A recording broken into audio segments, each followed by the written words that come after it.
Welcome to Studio Hockey. The end of hockey is getting near, or at least the end of hockey as we know it. It's unlike me to be a pessimist, especially when it comes to hockey, a sport I love and I've seen grow exponentially in my own backyard of the Netherlands and Belgium. So why be negative, you might ask? Well, mainly because of a manifest lack of love shown for the game from the decision makers in our sport. At the moment, our sport is run by administrators whose priorities seem to be either a career in politics or the sponsorship business. Yes, of course, there are exceptions who mean well, but it seems their voices are not heard anymore. The Champions Trophy, once a major event in the world of hockey, has finally died last week after being strangled and mutilated for many years by the administrators of the FIH. It will be replaced by the newest event in the portfolio of the FIH, the Hockey Pro League. So far, the HPL, about to start in 2019, does not have any important sponsor. The HPL, before even beginning, lost its biggest broadcast partner and two teams from the nation with the biggest audience. It's left with only one country able to guarantee audiences of over 2,000 people for all of its home games. I admit, I like the original thought behind this event, with more games in front of home crowds instead of the old tournament format. But as described in earlier opinion pieces, we have two types of hockey: domestic and international. The domestic hockey, because less important for some, will be crushed by international hockey. And even though we acknowledge its importance is mostly felt or visible in Europe, the flagrant ignorance and disregard for domestic hockey will be the start of the end. Because the love for our game starts at the grassroots level, wherever you live in the world. Failing to see this and act upon it will be, or is, devastating for hockey. Why would we need a revolution? In 2014, at the FIH Congress, in Dubai of all places, they decided we needed a hockey revolution. Yes, our sport got a warning from the IOC after the 2012 London Olympics. Even though the Riverbank Arena at the Queen Elizabeth Olympic Park was packed with plus 15,000 people every day, that was not good enough for the IOC, another institute whose focus has shifted from sport to entertainment. Rio 2016 got much better grades, even though the attendance at the Diodoro Stadium was poor to say the least. But apparently we did a lot better in digital presence, where we came in third among all sports, just behind football and athletics. So the IOC was happy. But what did it mean for hockey? Did we grow as a sport in Brazil or any of the other competing nations? Did we get more sponsors? I guess not. So what's the point? More exposure is one thing, but meaningless if it does not serve to make our sport stronger, bigger and better. When you take a look at the FIH website and search for their mission statement or something similar, you won't find anything easily. They do communicate their strategy for 2014-2024, also known as the Hockey Revolution. Here you'll read about what's important for the FIH administrators of our sport. Entertainment and events, professionalism, a recognized powerful image, generate millions of followers around the world. The initiatives they prioritize to make this happen are entertainment, TV, marketing, commercial partners, high-performance sport.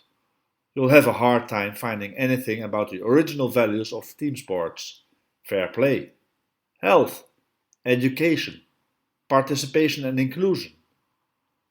What a difference compared to the EHF, where the mission statement is not only very clear, but also appropriate. To encourage, promote, develop and administer hockey in Europe at all levels in order to maintain hockey as an Olympic sport on the Olympic program and maximize participation, standards, enjoyment and community involvement. The work of the EHF and its efforts shall be based on democracy, loyalty, equality, and especially recognizing the importance of our volunteers. Call me naive, but for me, sport is not a business. Yes, there is room for business in sports and a business-like approach to managing the sport, but sport is not about making a profit. I applaud all those who are able to make money from our sports, athletes, sports retailers, sports brands. I don't mind the competition set up with franchise teams, whose owners are in it for the money. I even like these. I also understand the focus for certain event organizers on entertainment, a good return on investment for their sponsors, and revenue to break even or fund future events. But international associations and federations, such as the FIH, exist to promote the sport, not to make money. Yes, we need to make money to promote the sport, but we do not promote the sport to make money. Those are different. So I get nervous when the FIH seems to focus almost 100% on entertainment, professionalization, branding, and digital followers. The focus should be on players first, fans second, viewers third, and followers last. Obviously, besides these, you need a healthy focus on the interest of your partners/sponsors as well, to guarantee them a return on investment they need to continue supporting our sport. Domestic hockey, both top and grassroots hockey, in whatever shape or form, will always come first, because it's the foundation for our game of hockey. Without a solid foundation, you can forget about building your viewership or followers. International top hockey exists to make domestic hockey possible, not the other way around. You need a solid base of enough hockey-engaged people, players, coaches, parents, officials, to get your first couple of thousands of spectators for each game. Then, and only then, you can expand on this with the right marketing to get your viewers behind the screen and the followers on social media beyond the core of true hockey people. The other way around will never work. Reading the first interview with Thierry Weil, the new CEO for the FIH, at his own website, he makes a lot of business sense. Obviously, the guy knows what he's talking about when addressing sports sponsorship deals and building the commercial side of things. However, you could wonder if he's interested at all in growing our sport. I'm not talking about revenue, nor worldwide followers. Is he interested in growing the number of active hockey players around the world? Or is that something he considers not to be a priority for the FIH? Common sense tells us building campaigns or anything to generate millions more followers around the world for hockey is like building on quicksand if you forget to start with the foundations. Those who actually play the game or are involved in hockey today in some way. It's like buying likes for your Facebook page or followers for your Twitter or Instagram accounts. It might look impressive at first, but it will add no value in the end. The former FIFA marketing chief Weil about the so-called hockey revolution strategy chosen by the FIH. He says, "The hockey revolution is an ambitious mission, but it opens a lot of possibilities in view of new initiatives and different approaches. I think that the way to increase the popularity of the game is to make it simple to play and easy to understand." One can only hope he's not thinking of turning us into his beloved football. But yes, I agree. Let's keep or make the game simple to play and easy to understand. For me, that will mean also do not start reinventing the wheel. We have two formats of hockey, and these have tradition, legacy, and global followers today: 11v11 and 6 versus 6, also known as indoor hockey. So please drop the newly invented hockey fives, which has no tradition, no legacy, no followers, and focus all of your attention on the two existing formats.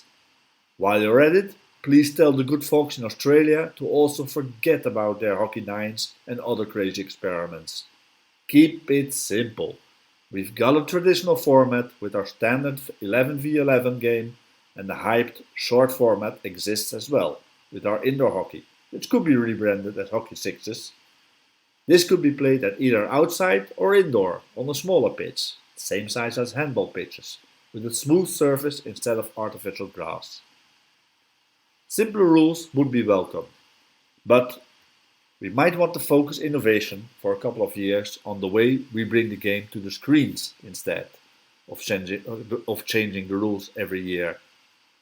According to Weil, the latter would be their goal at the FIH. In 2018 and 2019, FIH will invest more than ever its dynamic broadcast and content strategy, with the aim of raising the quality of coverage, he says. This will include features that will help spectators understand the game better, according to Weil. So at least that sounds promising, but we'll have to wait and see. What worries me today is the lack of love for the game as is with those in charge of our sport. We've got a president who found a new position with more media attention and political influence in his beloved India, who seems to have lost interest in promoting hockey around the world. We've got a new CEO whose first love is football, stating his World Cup should be bigger than the Olympics in our sport. And while I understand the reasoning behind this, the facts of life are the Olympics are the pinnacle for those sports with a strong Olympic tradition, such as hockey, both for players as their fans. You have to know the past to understand the present and predict or plan the future. True in sports as it is in life. That's why I fear for our sport. Without the respect given to domestic hockey, in any shape or form based upon the customs in each region of the world, international hockey will have no future. Let's hope I'm wrong. Thanks for tuning in to Studio Hockey. Don't forget to subscribe to our podcast, and as always, enjoy your hockey. Bye bye.